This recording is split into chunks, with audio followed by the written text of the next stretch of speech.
Hello and welcome to another campaign on Total War Warhammer.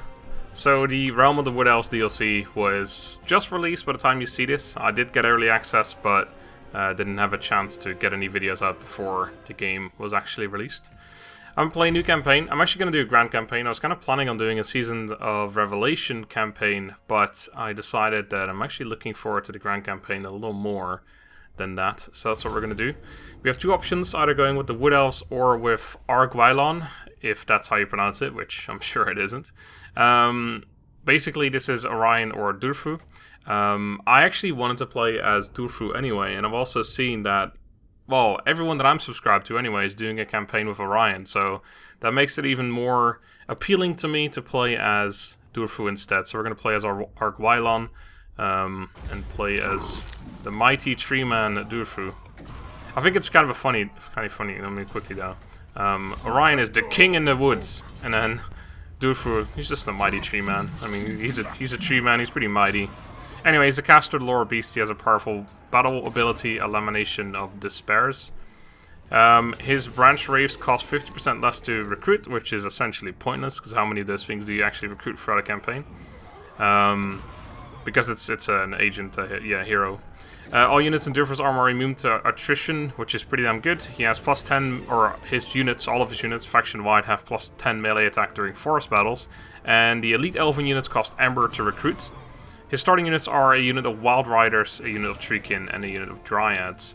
For those of you who don't know, I will go through things like Amber, etc. Throughout the campaign.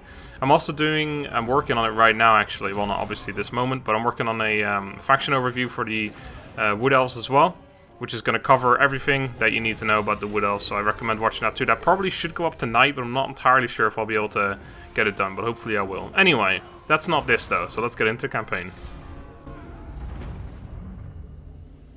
The Azure have always hidden themselves away from the world. But that is no longer a luxury they can afford.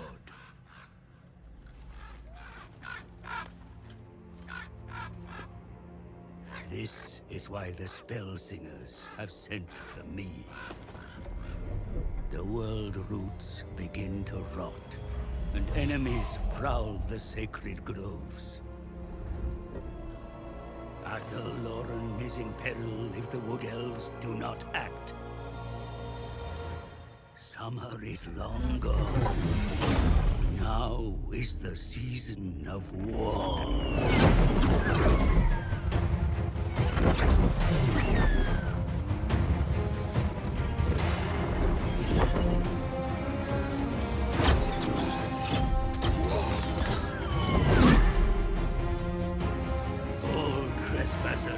Will quickly learn the wrath of the Fae.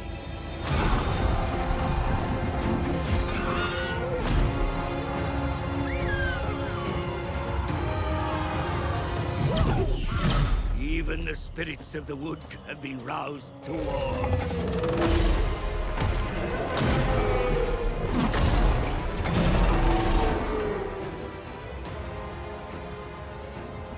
A young prince, chosen to take the mantle of the ages. The king in the wood, reborn. Now is the time to show who the true hunters of the wild are.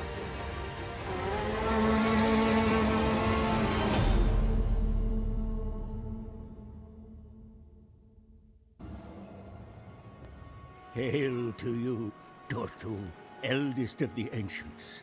I come to offer assistance in these dark times, to help you exact revenge on the enemies of Athel Loren. To the north, the Bretonnians lie in wait. We must tread carefully, for their expansionist desires are well known, yet they could be firm allies against other foes. Furthermore, greenskin incursions are increasing, defiling the sanctity of the forests with their filth. The only answer is war. Move against their mountain hovels and end their sorry sorties into your lands. To the west, the beastmen herds are massing. These cloven beasts will desecrate everything, including your sacred woodlands, unless stopped by force of arms. You must turn the tables, take the hunt to them. The taint of chaos must not despoil the King's Glade. Though the men of the lowlands know the price of intrusion, they still trespass upon your hallowed groves. No more. Drive them from the forest's edge. Age has made you twisted and furious, Father of the Forest, but this rage makes you mighty. Go now. Smite the unworthy. Defend Athel Loren.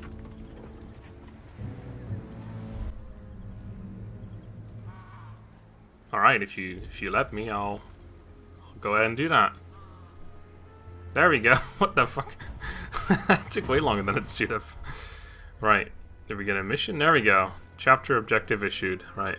We have to ensure the following building has been constructed. The Oak of Ages withered. Alright. How they play. Good. I've read it all. That's how quick I read it. Right, so first of all, Oak of Ages, well, there's so much to go over really with the Wood Elves, but yeah, I'll just cover the basics. Basically, we get Waterfall Palace is our capital, and this is also a single, like a province that's only one town essentially. These 3 towns over here are all singular, where they have 10 construction slots total.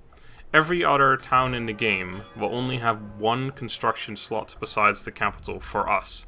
When we take a town that isn't one of these 4, we will only have 1 construction slot besides the capital, or besides like this, and it'll only ever become, or it will only ever stay at level 1 essentially. The buildings that we can make are all specialty buildings, that they're not regular buildings that we can get from here essentially. So we can't recruit any good buildings, we can only recruit some crappy stuff. So that's basically the way it works. We have the Oak of Ages, which is the special tree, which we have to get to rank 5 in order to finish the campaign. It will trigger a battle defense of the Oak of Ages, which we have to win in order to win the campaign. Every time we level this up, we get special bonuses, upkeep reduction, public order, being able to confederate, etc. Vampiric and chaos reduction, corruption reduction. You get it.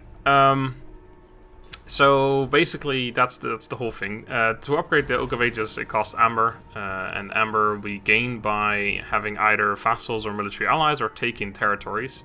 So basically, taking territories and by any means necessary, be this through taking it yourself or getting military allies or vassals. We can spend it on specific units. So for Durthu, the elite elven units cost Amber, so like the Way Watchers and other units as well. Such as the War Dancers, both varieties, the Wildwood Rangers, not these guys. The Way Watcher, we already saw those. Way Stalker, actually no, the Way Stalker's a hero, never mind. Basically those types of agents, the Sisters of the Thorn.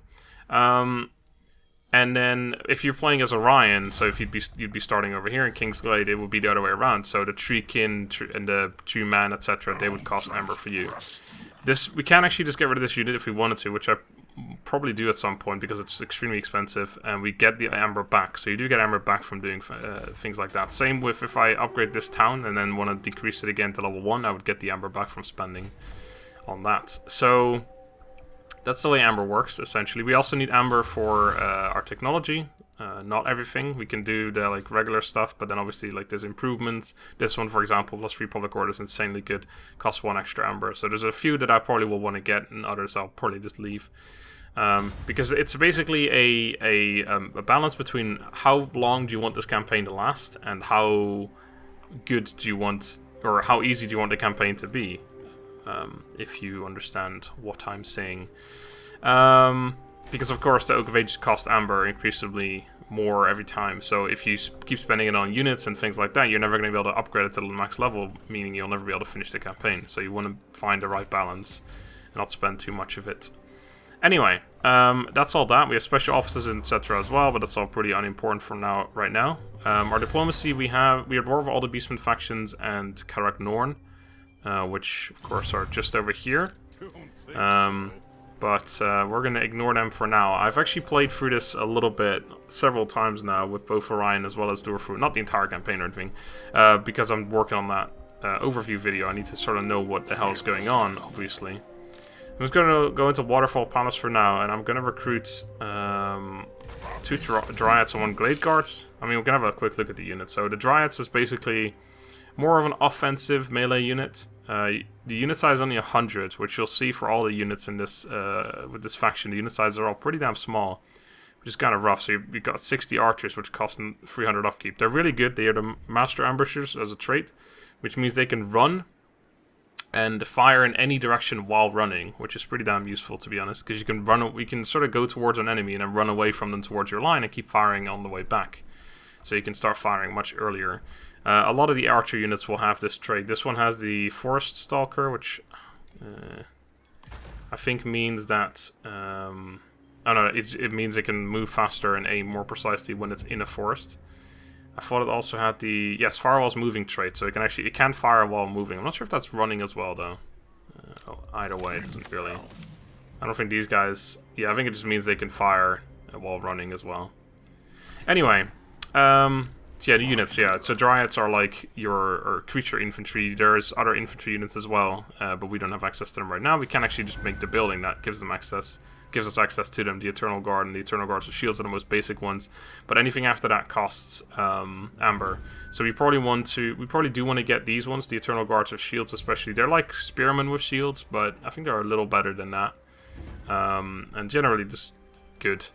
Then we have our Way Watchers, which is like one of the highest tier archer units. Has 160 range, 23 missile damage, armor piercing. We have the Wild Riders, which is just generally a very good cavalry unit for the early game. They cost 1200 in custom battles, which is the same as a Reiksguard, and Reiksguard is a pretty decent unit. You got a Treekin, which is like your Chaos Spawn, your Trolls, etc. And then we're recruiting 1 Glade Guard, which is the lowest tier archer. There are some pretty interesting archer units though. Archery is like the main focus with the Wood Elves. So you've got these guys, I think it is. Yeah. No. Wait. I'm confused right now. Is it them? Yeah, it is these guys, I guess. Yeah. 115 range and 37 missile damage, which is pretty damn insane. Plus their ammunition has magical attacks, which means they're just pretty amazing stuff from them. But there's just so many different types of archers. I mean, a lot of them are basically the same archer, but a different variety. So you got the Deepwood Scouts, and then you got the Deepwood Scouts of Swift Shiver Shards. There you go. And then you got the Glade Guard with Hackbane Tips and Glade Guard with Starfire Shafts, and then a regular Glade Guard. So there's all types of those types of units, basically. Anyway, for now, lots of buildings to be built, but we're going to go for the grapevines, because as much as we need growth and things like that, we need to get money, because right now our income is horrible. So we need to get this ASAP. We're going to get our Branch Wraith, I believe this is called. Yeah, we're going to put him into deploy in this province, because it gives us an extra +5 happiness. We will be using him soon. And then, I think the final thing I want to do is a plot twist. We're going to declare war on this faction right here. Like I said, I've played through this a few times, and I've noticed this is because you want to take these towns pretty soon, because you get no income essentially from most of the other towns in the world. There is an income building, but it's a minor that you don't really care about it. You get it mostly for the trade resource. And the thing is, even if you did get money from them, you have to basically exempt all of them from taxes in order to keep them happy, because if you don't, they're like -6 or something, and they will just all rebel, especially on Legendary difficulty, because we are dealing with the stupid... Oh, I never even mentioned I'm playing on Legendary difficulty, but you could see it in the beginning. You get a -8 from difficulty level, which is just the most dumb, arbitrary thing in Total War games ever, but that's the way it works. So basically, yeah, on Legendary difficulty, all of your towns are going to rebel at one point or another. There's nothing you can do about it until later in the game, when you get the Oak of Ages upgrades, like Extra Public Order, as well as this one, for example. But until then, you need to basically exempt all of them, or you're just going to have to deal with rebellions after rebellions after rebellions, and there's no way to stop that. So, yeah, that's why... That's why you want to get these buildings, because you want to get your money from there. That's the whole point I was trying to make. Diplomacy, there's not really much here to do. I'm not sure if I'm going to declare war on them yet. Maybe I will. I haven't really played that far ahead. I just tried some different starting things and see what worked best on Legendary, and this one seemed to work quite well. What they're going to do is they're going to go south towards the Oak of Ages, and they're going to try and take that. They can't reach it yet. yeah, this happened like every time I tried this certain strategy. Again, I didn't play like super far or anything. I just wanted to try several things, and I tried this one several times, and yeah, it seemed to work out the same every single time. They don't reach it. The Oak of Ages does have a garrison, but it's all wounded. So we're gonna have to recruit a unit here, a general even. So that's whatever. Okay, so that's all unimportant. Now we're gonna attack Val's Anvil, and we're gonna just keep sieging it for the moment when the game lets us. We're gonna put our Dryad, or sorry, our Branch Wraith in here, just so we can use them in combat. So you can see here already as well, Waterfall Plus -12 happiness, and just from nothing essentially. There's nothing you can do about it. And in Oak of Ages, we're gonna recruit a general, see if there's anyone who's good. Disfiguring Scar is always pretty nice, charismatic. So we got two different lords, by the way. We got the Glade Lord, and then we got the Ancient Tree Man. So Ancient Tree Man is like Durthu, except obviously not as good. And then the Glade Lords are similar to Orion, where they're both good in melee as well as ranged. Anyway, so that's pretty okay. That's better. -3, that's really good actually. If I was -2. I think there's two different kinds though. There's Disfiguring Scar and then something else Scar. They also cost 250, whereas the Treeman costs 400. Right now I can't spend that much. So I'm going to take Otrolio, which is also a woman, which is cool as well, by the way. So our income is going to be down the drain.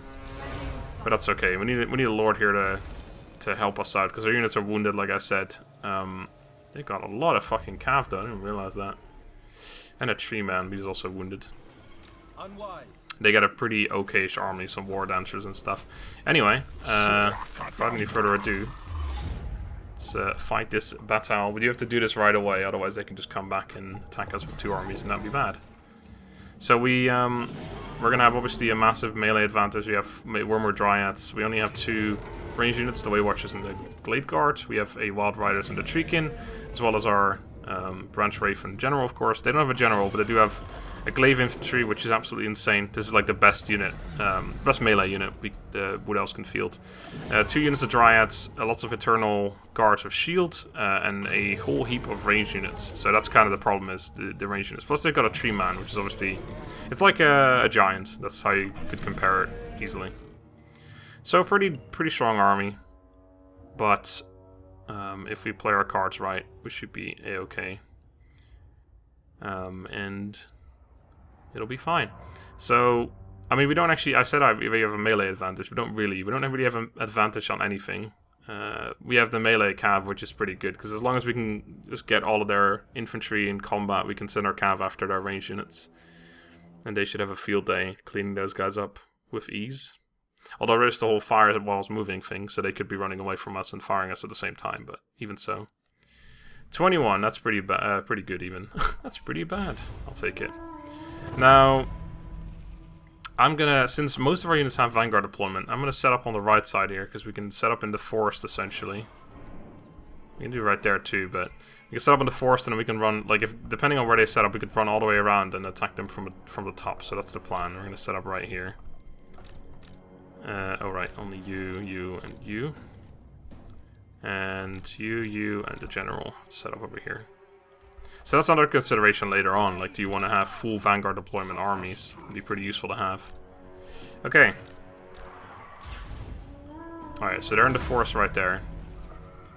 And you know what, let's just move the entire army up here for now, and we'll figure our stuff out in a second. Let's triple speed and run everyone as well for a moment, actually.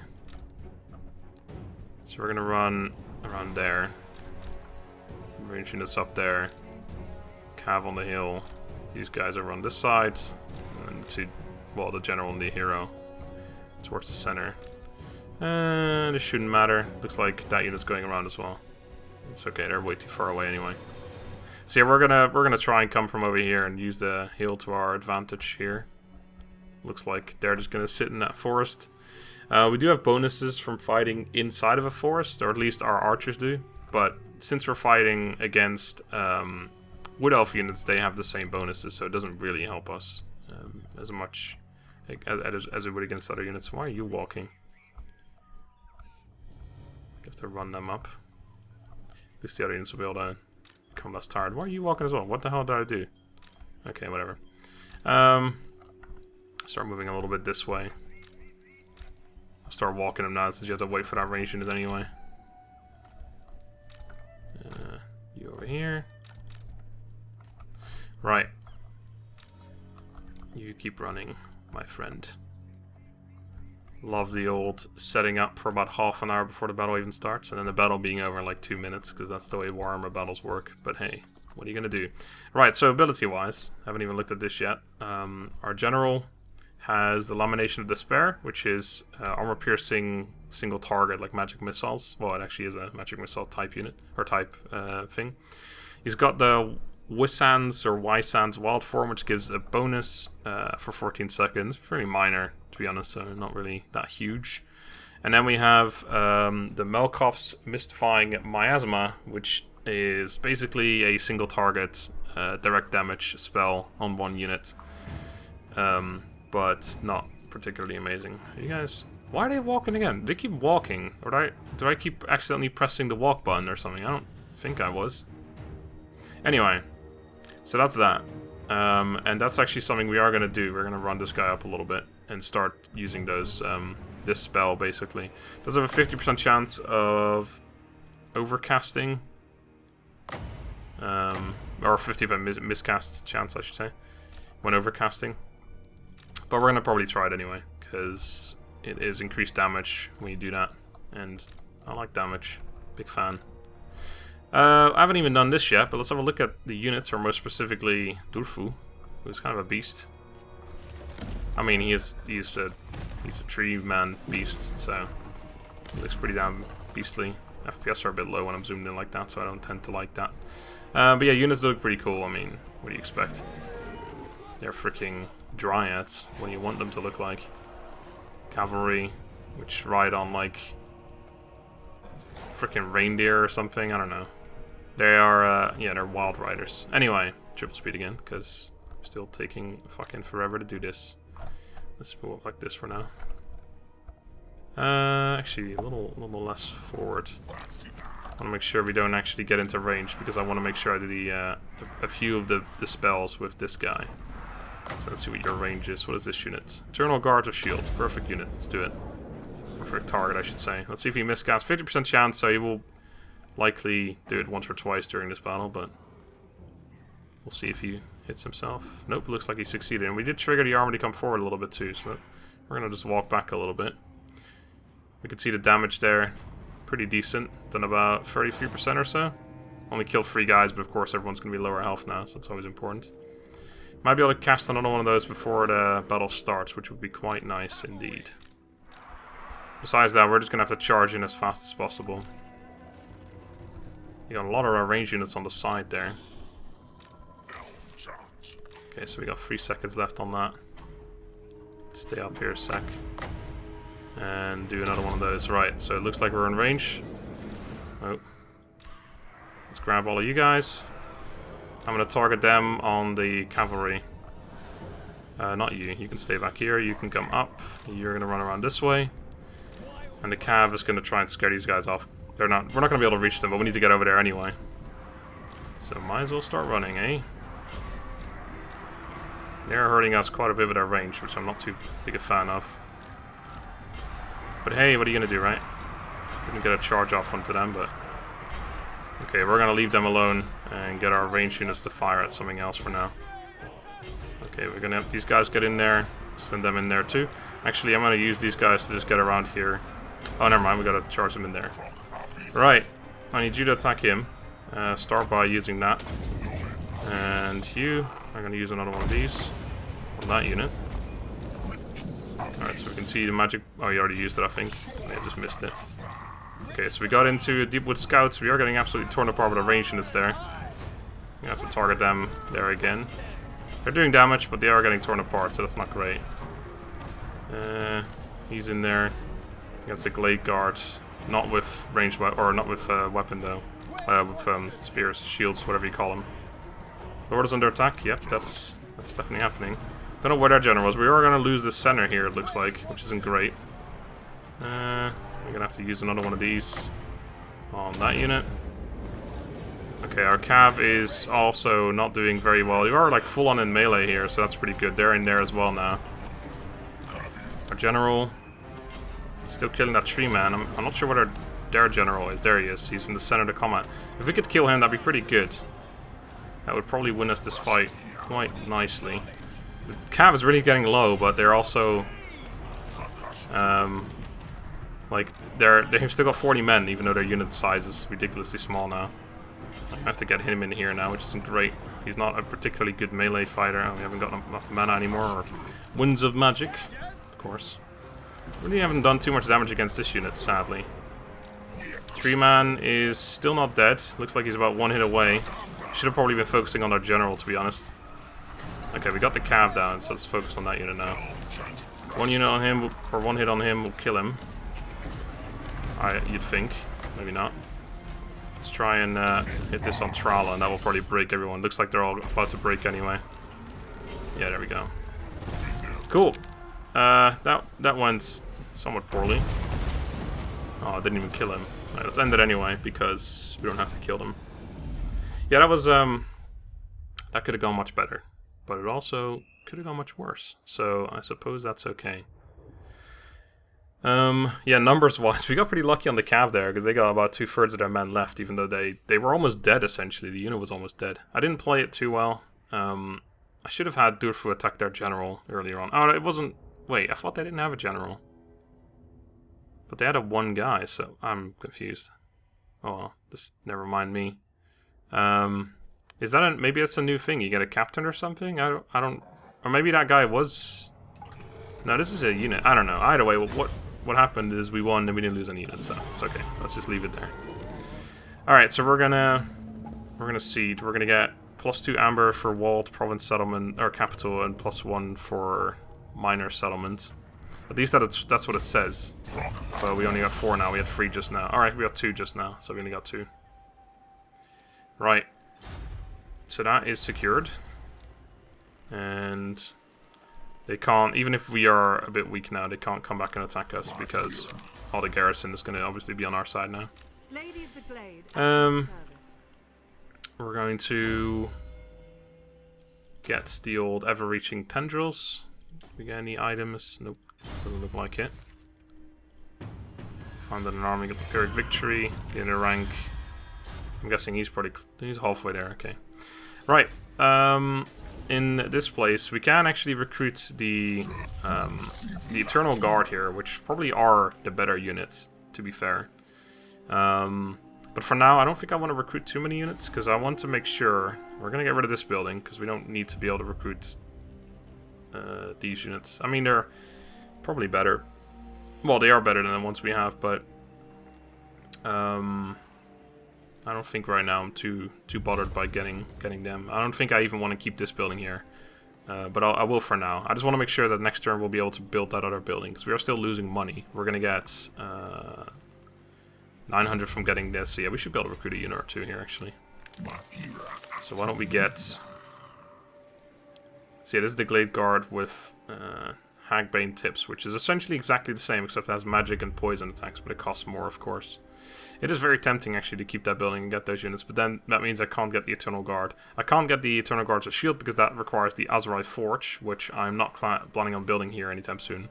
Another unit that's basically a pure upgrade, just a power creep, because it has the shield, and I think it has slightly higher melee defense. Yeah, it does. So it's a pure better unit than the Eternal Guard. It also costs more. Only just, though, like 14 more. I really do want to get them, but I can't make the Azurai Forge because I need more money making buildings for now. Anyway... Point being, let's ignore everything I just said and make these guys instead. Let's get one of them and one. Oh, we can't make the Dryad actually, obviously, because that's, yeah. Let's get 2 of them then, sure. Only range unit, or just getting more range units is actually a pretty decent tactic in this, just because the range units are so good. At least they're supposed to be. We didn't really do too much damage against that archer unit earlier, but... In my halls. I'm not sure if I want to get any allies of anyone around here, because I probably just want to take them all out. Just take other territory for myself. It's going to make things a little harder. Going to war with them is actually not great either, because they have an ally in the Clan Angren people to the east. And we've got to be careful of the Caragnorn, of course, as well, so we don't want to overextend too much here. Either way, I think that's good enough for this turn. That was quite the turn. Yeah, we did it all. Let's end it. Oh, I shouldn't have made 3 units. I should have only made 2 units. Damn it. Yeah, we're not gonna have enough. We're gonna be pretty damn broke, actually. Yeah, we're gonna have to get rid of some units there. That was, oh wow. That is just so far in my favor. That's not even worth fighting. Pyrrhic victory. Oh, maybe it was worth fighting. We lost some units, but that shouldn't matter. Take on captive, 0%. Pretty good. Yeah, I'll take that money right now, because that actually might save me a little bit here from that problem that we were going to run into otherwise. Not sure if it's going to be enough. I don't think it will be. It might be. We'll see momentarily. We need 2k to build that building. Okay, we have plenty of money. In fact, we made money. I'm not sure where that money all... Oh yeah, we built... Right, okay, of course. We finished this building, so our income went up a lot. So that's good. Right. That, however, is going to be it for this episode. So thank you guys very much for watching the first episode. The Wood Elves campaign with Durthu. That's his name. I knew that, of course. Until next time, have a good day and goodbye.